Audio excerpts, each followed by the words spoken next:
Hello, welcome back to Well Let's Talk. I'm your best friend Ashley, and first and foremost, I want to wish everyone a happy Thanksgiving. I hope you enjoyed your Thanksgiving. I hope you had time to enjoy friends and family and eat amazing food, um, and really get to make memories with your family.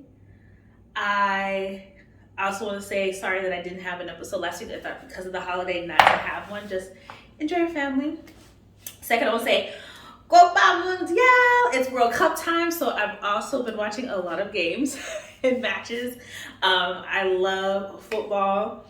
They're really football. And so I have been one of those people that, with the opportunity presenting itself, waking up at 5 a.m. to watch the matches. But now they're back to like just 10 and 2, so okay, we'll be back to regular scheduled programming. But I wanted to take this time to talk about something that's really going on in our society through this particular case and investigation.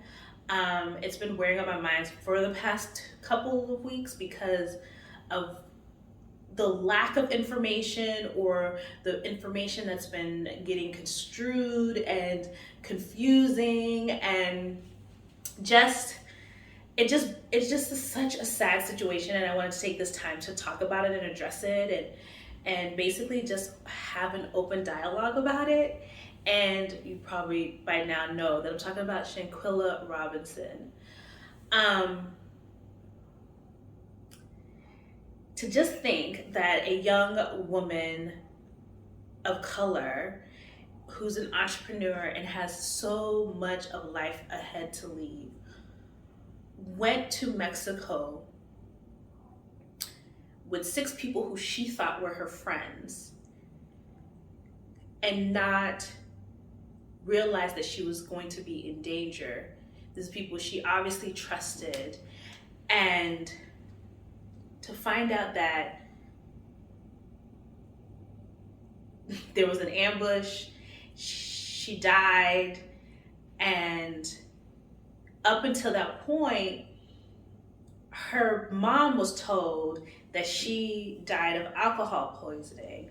And then somehow, I don't know, I don't want to say particularly which sources said what. There's only one particular source that I've really been kind of like getting most of my information from, and that is Gerardo Zuniga, and he's a actual investigative reporter out in Mexico, in Cabo, who he started investigating the case when an informant of his kind of was like, there's a suspicious case where we were told it's alcohol poisoning, but something doesn't look right. I can't tell you who the person was. You have to go to social media for that. And he found out about it 19 days. Yeah. So 19 days after Shanquella died. So we were told Shanquella died on the 29th of October.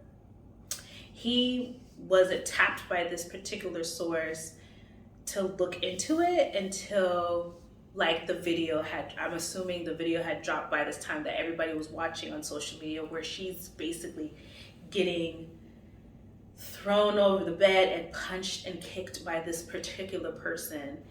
And it's just so heart-wrenching to know that she had no one physically there that was in her corner to defend. Like, the person in the video was like, "You're not gonna fight back?" And you could just hear her barely saying no. And it's like, who are we as a society that someone thinks it's cute and funny, and I don't know what they were thinking. I can't even imagine what was going through their head, other than maybe they were gonna get clicks on social media, or I don't know. To me, I just think it's the same type of evil that Derek Chauvin let take over him to kill George Floyd. It's the same type of evil spirit that let these men think it was okay to go chase after Ahmaud Arbery and kill him. It's the same type of evil spirit that made these cops be like, we're gonna shoot up this apartment that killed Breonna Taylor. It's the same spirit that killed Sandra Bland. It's the same spirit that killed Philando Castile. It's the same spirit that killed Trayvon Martin and Kanika Jenkins, like, which to me is very similar to Shanquilla's case. But like, to sit there and record it is just unfathomable to me.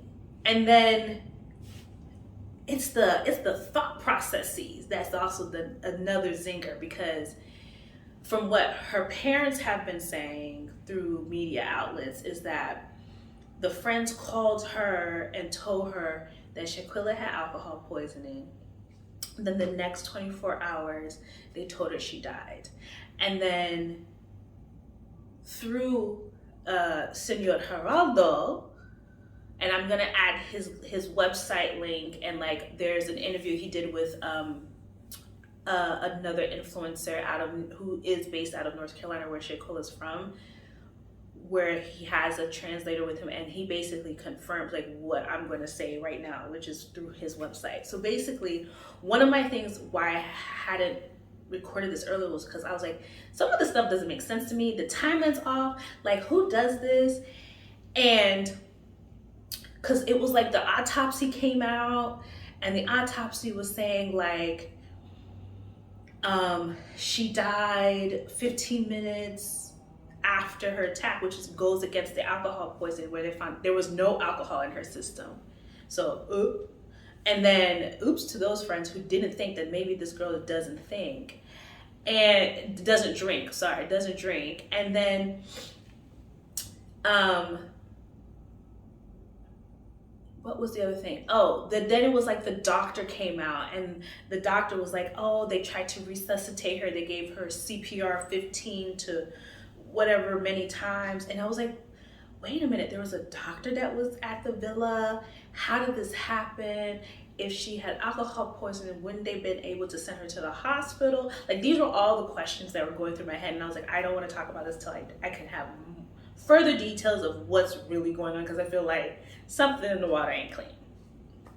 So, welcome Senor Geraldo, because he has confirmed that the medical doctor that did the CPR was lying,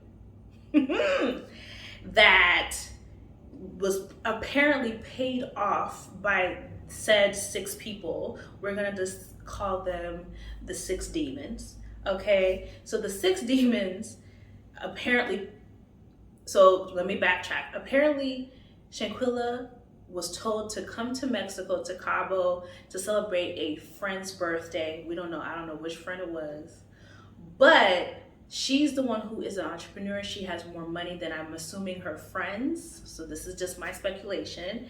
And she felt it was comfortable, which I don't think that was wise, but she felt it was comfortable to carry with her $17,000, in which seven of that went to the villa that she Airbnb'd or through a hotel, whatever she was renting during this stay.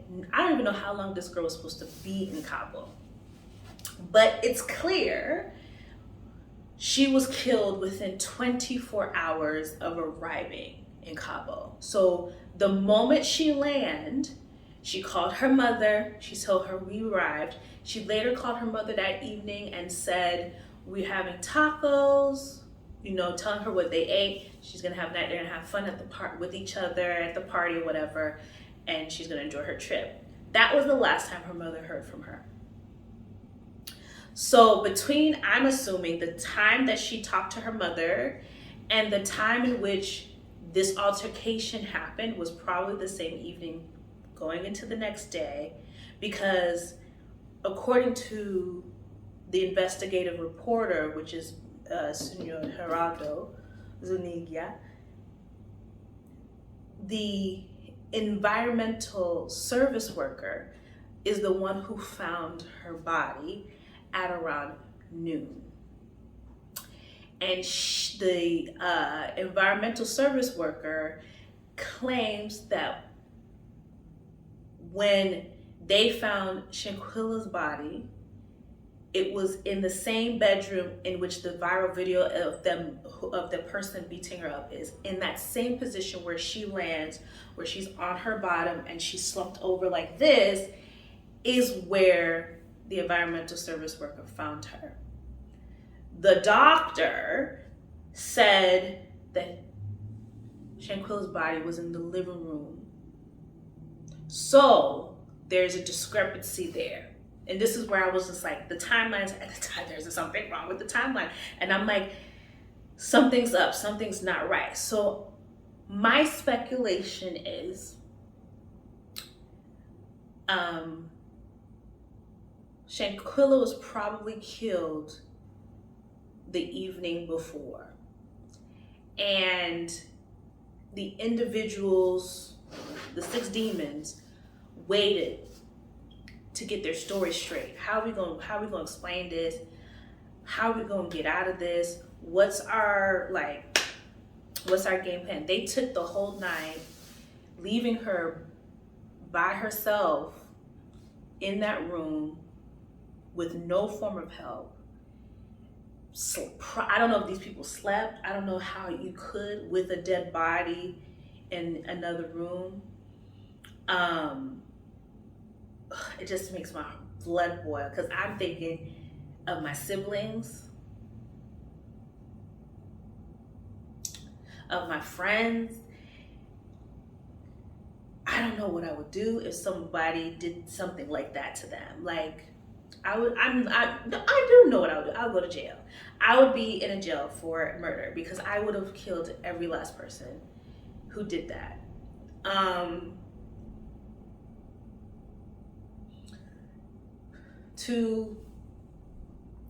Trying so hard not to cry, everyone. Bear with me. To stay and concoct this story. And I say this because the environmental service worker said that by the time they realized that there was a body in the room, because they went in to clean and to sort the villa out, her body was already hard. So that means her body was already experiencing rigor mortis, which is why I think she was probably killed at some point, because the video makes it look like it was evening time. So maybe between 5 and 7 in the evening, the night before they killed this girl. And then somehow waited.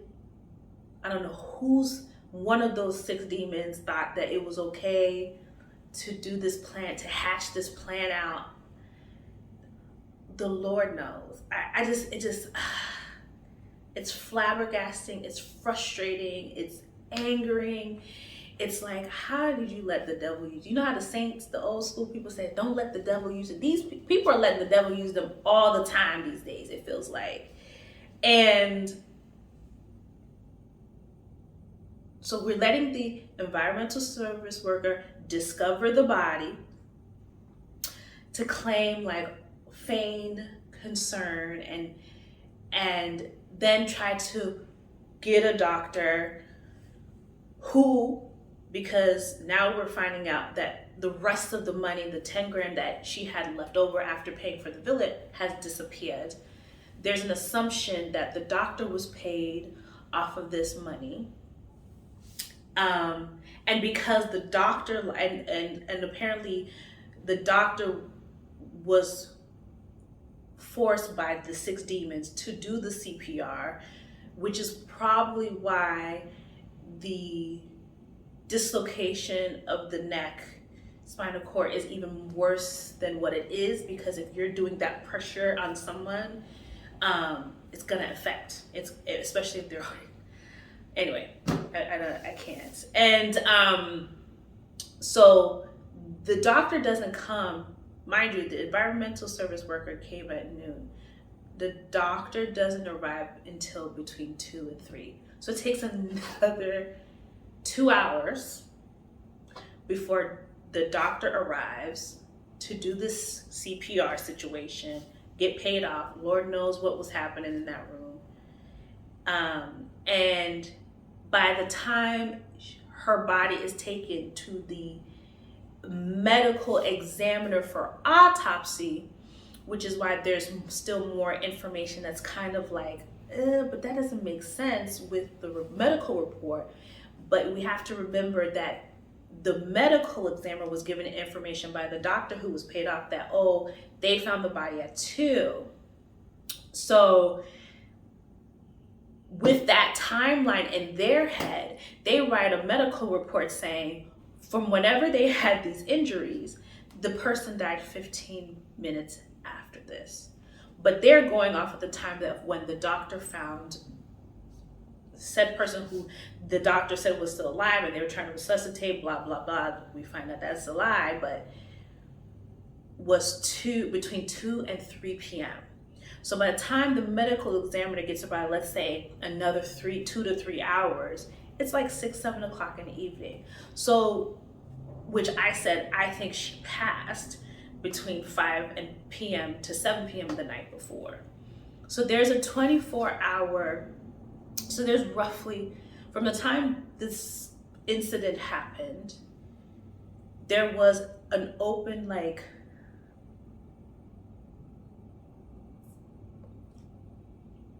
I'm trying so hard not to cry, y'all. It was over 12 hours that her body was just sitting there. We're gonna say, let's say closer to 7, 8. So the article is saying that they think that she was killed between 7 and noon. I mean, not 7 and noon. Up until the point where they think that she probably passed between 7 p.m. and 7 a.m., which gave rooms for that. By the time the environmental service worker found it around noon, her body would have went into rigor mortis.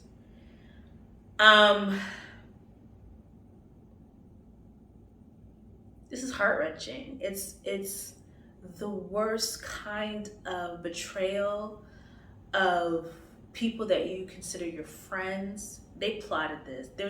There's no other way to like wrap my head around it, or I don't think anybody's head. They plotted this because these individuals, especially in this day and age, social media, you tell on yourself through social media. And these people did not, lack of a better word, advertise this trip. They didn't go on their social media and be like, yo, we're going to Mexico.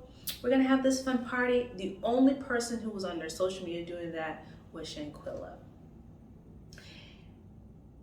This means that they thought about this they thought about this crime, to do this thing to a person from the time they were in North Carolina.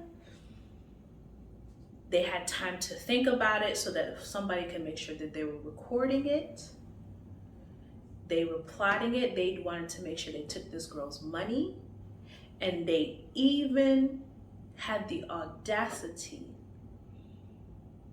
after this, no remorse, no compassion. They left this girl's body and went back to their everyday lives, thinking possibly that they were going to get away with it, because like there's just no other way to justify this behavior. They go even to the point where the mother has said that one of the friends kept coming to the house to check in on her up until the autopsy report came out. And once the autopsy report came out, they stopped showing up to the house. And that's what made the mother even more suspicious that something was wrong, and why she was crying for an investigation to this case. I'm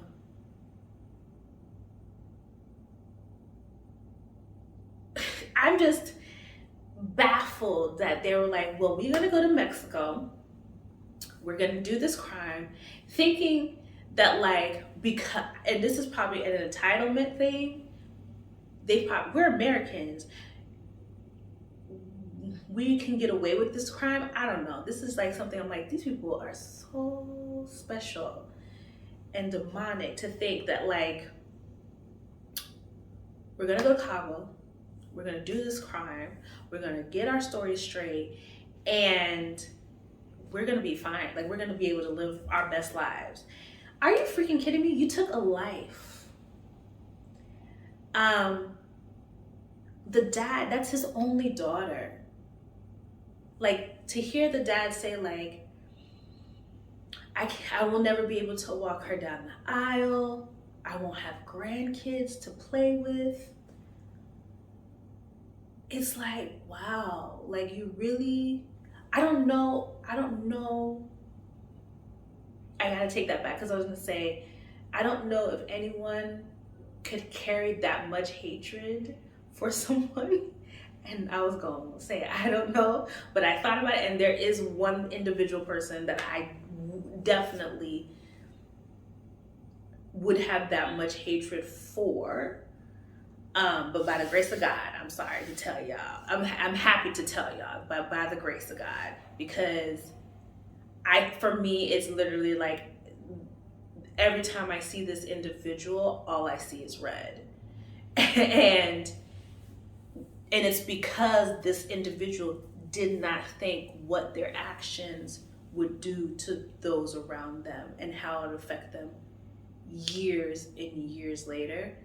And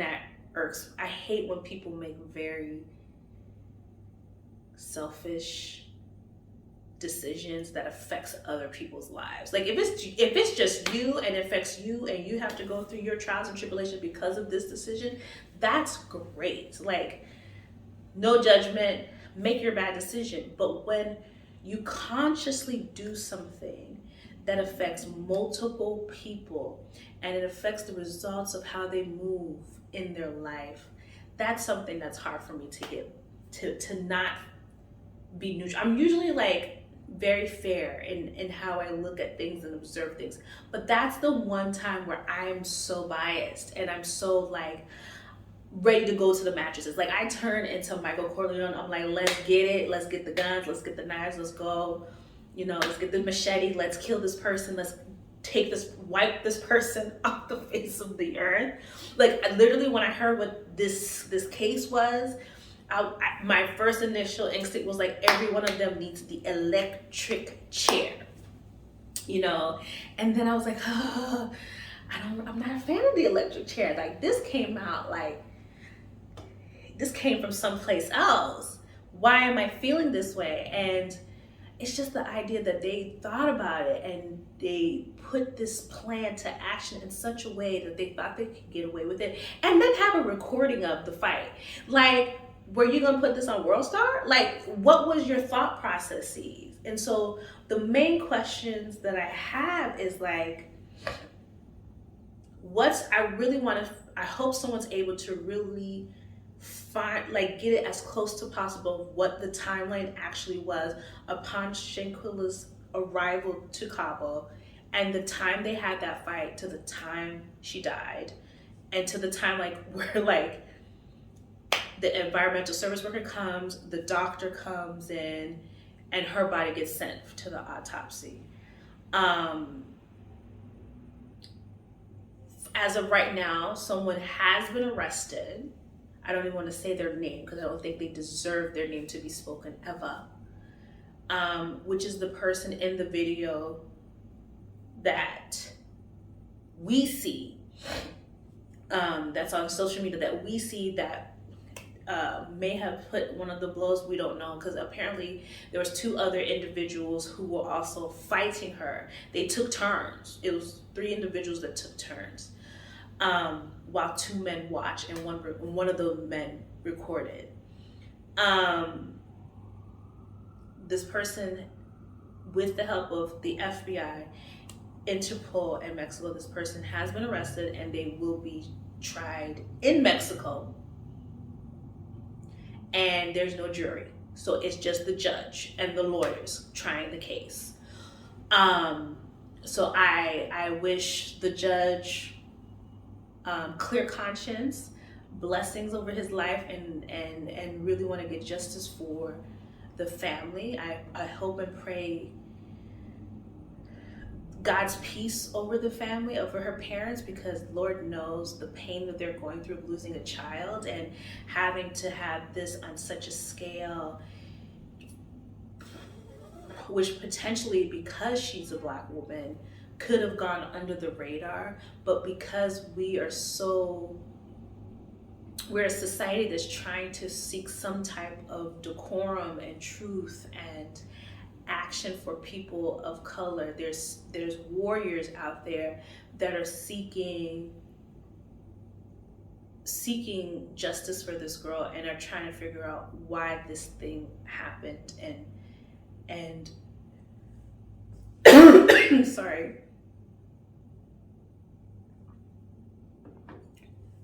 what was the reason?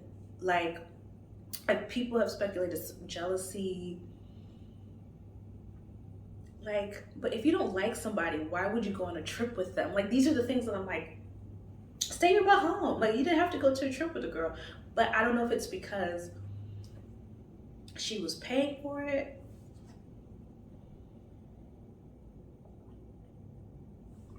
or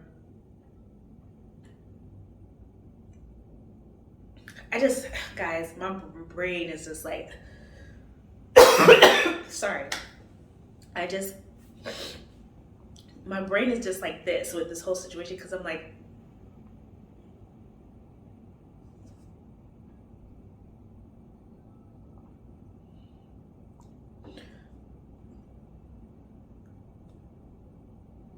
when did we become a society that, like, I attack you because I have my own insecurities that I need to deal with, and that maybe I am a little jealous that you make more money than me, or you're living a better lifestyle than me. But is that cause to beat somebody up? That's why I say I don't know if it's jealousy. I don't know.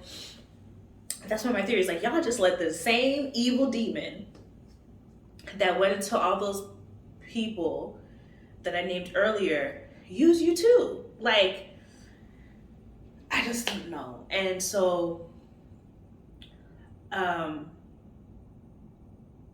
really hope and pray that her family gets the justice that they want. I hope that all 6 of those demons get put in jail for the rest of their lives, because that's the only outcome that would, I know, appease me. And I don't know this girl, I don't know this family. The only connection that we probably have is that I lived in Charlotte, North Carolina, where this girl's from. So, and 2 of my siblings were born in Charlotte. So this is kind of like, yeah, it's disgusting. It's a disgusting display of human, like, disregard, I'm like, I literally kept saying when I first heard, I'm like, this is why Megatron, and I am using a Transformer analogy, be trying to come and erase the planet, because who thinks of doing things like this? You know what I mean? It's like, really? I don't know. And people have their speculation. They're like, it's because of social media, and it's what, how people portray their lives, and people get jealous and they get worked. But that's not an excuse to take a life. You know what I mean? Like, if anything, that should motivate you to be like, yo, I want what this person has. What work ethic do I need to have to get to that level? What do I need to do to improve my life that same way? If that's how, like, the thought processes should go.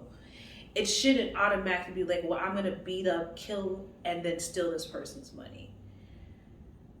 it just blows my mind. And I said it earlier, but it reminds me of the Kenneka Jenkins story that happened in 2017. Here's another young Black girl who goes out in Chicago, I believe, in 2017, and she is hanging out with, I don't want to make it a race thing because but she happened to be with an all white girl group, whereas Shanquella was with a whole bunch of friends of color. But she was in a hotel, I said airport, but hotel in Chicago, and apparently they found a particular drug, I want to say it's topiramate, and alcohol in her system, but somehow found her body. She disappeared for a couple of hours, and then they found her body in a freezer with one missing shoe. Like it's a very weird case that, like, to this day no one really knows what happened to her, but the hotel is definitely getting sued by the family. They're still under this litigation process, but it's another case where it's like this random Black girl is killed, you know, in some weird circumstances where she's supposed to be hanging out with her friends, and her body ends up in a freezer. Yeah, it's making you be like, I want to just take this moment to be like, I want to thank my parents for telling us, not allowing us to sleep over people's house. Like, as a Haitian, I appreciate that rule. Thank you, Mom and Dad, for not letting us sleep over people's house. Because this is crazy. Like, these are crazy times. And I just want everybody to take care of themselves, look out for each other, be aware of your surroundings. I don't know if I'll touch back on this investigation in this case with Shanquella or even Kenneka, but it was just something that was pressed upon my heart that I really wanted to discuss and share and kind of put that information. I'll definitely put a link to Senor Geraldo's page, his website, and the link of the YouTube video where he's talking with an influencer about the case. That video is about 2 hours, but basically says the same things I say, like that I had gotten from his website, which was like, the environmental service worker is the one who found the body, and